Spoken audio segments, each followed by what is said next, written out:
మాతృహృదయము అని ఒకటి ఉంటుంది. మాతృహృదయము అంటే తల్లి యొక్క హృదయం. తల్లికి బిడ్డ ఎట్లా ఉండనివ్వండి, అంతకన్నా అందగాడు లోకంలో ఉండడు.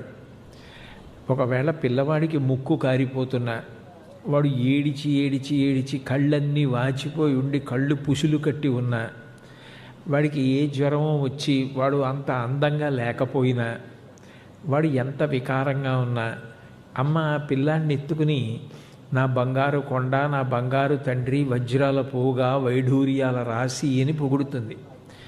అమ్మ దృష్టిలో ఆ పిల్లాడు అంత అందంగా ఉంటాడు. పక్కన నిలబడి చూసిన వాళ్ళకి ఏమిటి బంగారు కొండ అంటుంది, వజ్రాల పోగా అంటుంది, వైఢూర్యాల రాశి అంటుంది, ఆ పిల్లాడు చూస్తే అలా ఉన్నాడు అనుకుంటారు. కానీ అమ్మ మనసు అంత గొప్పది. అందుకని అమ్మ మనసుకి తన బిడ్డ అంత గొప్పగా కనపడతాడు. కొంతమంది యొక్క హృదయం అందరి పట్ల మాతృత్వాన్ని పొందుతుంది. అది భగవంతుడు వాళ్ళకి ఇచ్చిన గొప్ప వరం. విద్యా సముపార్జన కావాలి అనుకున్న వాళ్ళు సరస్వతీదేవిని ఆరాధన చేస్తారు. కాసేపు మీరు ఆ సరస్వతీదేవి ఏ సంప్రదాయం, ఏ మతం, ఏ సిద్ధాంతం, ఏ ధర్మమునందు ప్రతిపాదింపబడింది అన్న విషయాన్ని పక్కన పెట్టి సరస్వతీదేవి చేత సంకేతింపబడే విషయం గురించి పరిశీలించడానికి ప్రయత్నం చేస్తే మీకు ముందు చూడగానే ఆశ్చర్యకరంగా కనపడే విషయం, సరస్వతీదేవి ఒక తామర పువ్వులోనన్నా కూర్చుంటుంది, హంసవాహనం మీదన్నా కూర్చుంటుంది, ఒక నెమలి మీదన్నా కూర్చుంటుంది. సర్వసాధారణంగా తామర పువ్వులో కూర్చుని కనపడుతుంటుంది. ఇప్పుడు ఇక్కడ నేను ఆవిడ్ని పుష్పమాల అలంకృతరాల్ని చేసినప్పుడు కూడా ఆమె తామర పువ్వులో కూర్చునుంది. ఎవ్వరూ తామర పువ్వులో కూర్చోరు. ఎంత గౌరవించాలనుకున్నా ఓ కుర్చీ వేస్తారు, ఓ సింహాసనం వేస్తారు. అంతేకాని తామర పువ్వు తీసుకొచ్చి అక్కడ పెట్టి పువ్వులో కూర్చోండి అని అడగరు. ఎందుకంటే అట్లా తామర పువ్వులో కూర్చుంటే ఆ పువ్వు నిజానికి నలిగిపోతుంది. మరి సరస్వతీదేవి ఇంతమందికి చదువు ఇచ్చే తల్లి, ఇంతమందికి విద్యాప్రదానం చేసి విద్య ద్వారా లోకమునందు సంస్కారమును ఉద్దీపనం చేసేటటువంటి తల్లి ఒక తామర పువ్వులో ఎందుకు కూర్చుంటుంది అన్నది విచారణ చేయడం విద్య యొక్క ప్రధానమైన లక్షణం.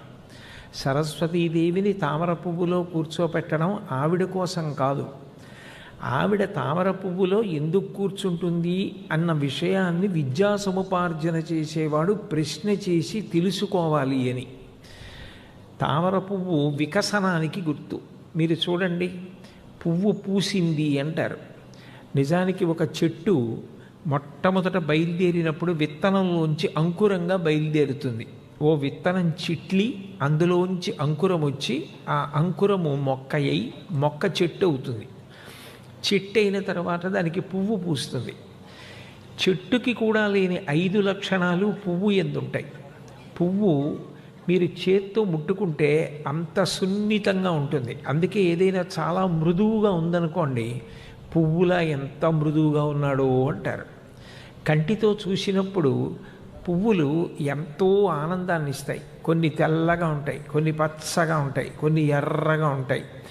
ఈ పువ్వులన్నీ కలిపి మాల కట్టారనుకోండి, అది చూడ్డానికి ఎంతో అందంగా ఉంటుంది. ఇప్పుడు నాకు మెడలో ఈ మాల వేశారు. మల్లెపూలు తెలుపు, గులాబీలు ఎరుపు, ఈ రేకులు ఎరుపు, చివర్లు తెలుపు, ఇన్ని రంగులు కలిసేటప్పటికీ కంటికి ఎంతో అందంగా ఉంటుంది.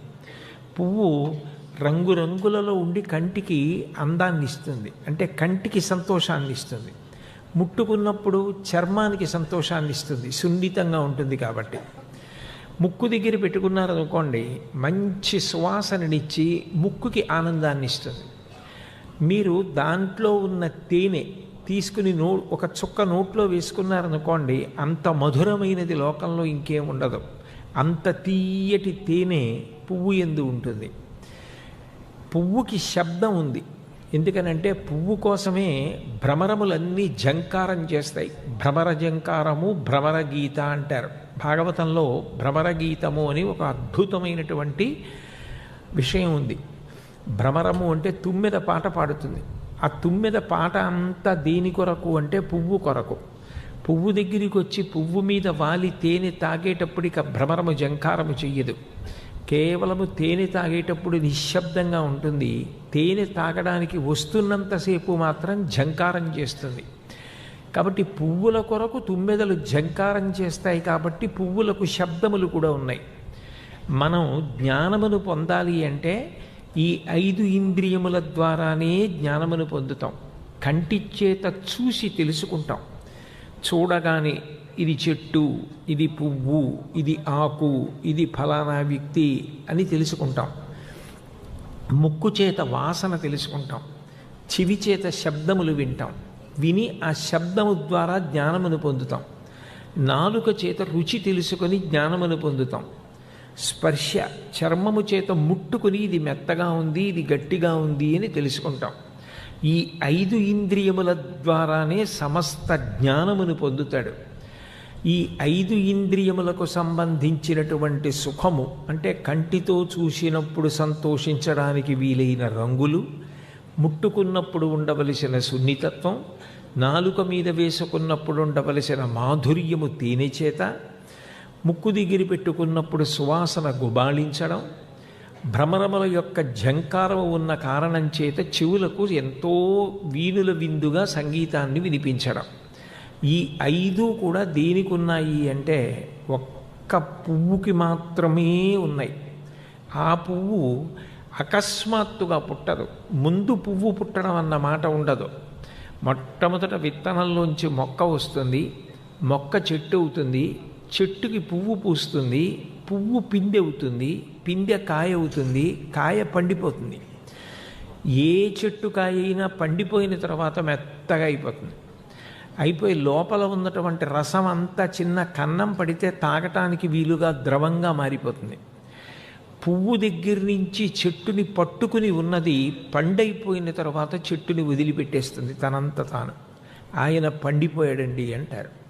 ఆయన పండిపోయాడు అంటే దాని అర్థం తేలికగా జ్ఞానము చేత ఆత్మను తెలుసుకొని శరీరాన్ని వదిలిపెట్టేశాడు అని. అంటే ఇప్పుడు మీకు ఈ స్థాయిలో విద్యార్థులకు దాని గురించి అక్కర్లేదు. కానీ చెట్టు పుట్టిన తర్వాత పువ్వు పుట్టి పువ్వు పిందెయ్యి, పిందె కాయయ్యి, కాయ పండైనట్టు, పువ్వు యందు 5 విషయములు కేంద్రీకృతమైనట్టు, ఆ పువ్వు ఒక్క రోజో ఒక్క పూటలోనో పుట్టకుండా ముందు చిన్న మొగ్గ వచ్చి మొగ్గ పెద్దదై మొగ్గ విచ్చుకున్నప్పుడు అందులో అన్ని రంగులు, అంత తేనె, అంత సువాసన ఎవరు నింపారు? అన్నీ వస్తాయి ఆ పువ్వులోకి. అట్లాగే సరస్వతీదేవి తామర పువ్వులో కూర్చుంది అన్న మాటకు అర్థం ఏమిటంటే నువ్వు కూడా పువ్వు ఎలా వికసించిందో అట్లా విద్యా సముపార్జనము చేత కేవలము చదువు అంటే పుస్తకంలో ఉన్న విషయాలు కొన్ని తెలుసుకొనుట మాత్రమే కాదు, దాని చేత వికసనము పొందాలి. తామర పువ్వు ఎట్లా వికసించి 5 లక్షణములు పొంది అందరినీ సంతోషపెడుతోందో, నీ చదువు దేనికి పనికి రావాలి అంటే అందరినీ సంతోషపెట్టడానికి నువ్వు కేంద్ర బిందువు కావాలి. నువ్వు నీ ఇంట్లో ఉంటే నాకు ఇటువంటి కొడుకు అని తల్లిదండ్రులు సంతోషించాలి, ఇటువంటి అన్నదమ్ముడు అని అక్క చెల్లెళ్ళు సంతోషించాలి, ఇటువంటి పిల్లవాడు అని ఆ వీధిలో ఉన్నవాళ్ళు సంతోషించాలి. అది పిల్లవాడు కానివ్వండి, పిల్ల కానివ్వండి. రేపు మీరు ఉద్యోగానికి వెడితే మీ కార్యాలయం వారు ఆయన మా దగ్గర పనిచేస్తున్నారని ఆనందపడాలి. మీరు ఎక్కడికి వెళ్ళినా మీ వలన అందరూ సంతోషించాలి. పువ్వుని చూసి అందరూ ఎట్లా సంతోషిస్తారో, పువ్వు మన గౌరవాన్ని వ్యక్తం చెయ్యాలి అంటే పువ్వు కన్నా మార్గం వేరొకటి ఉండదు.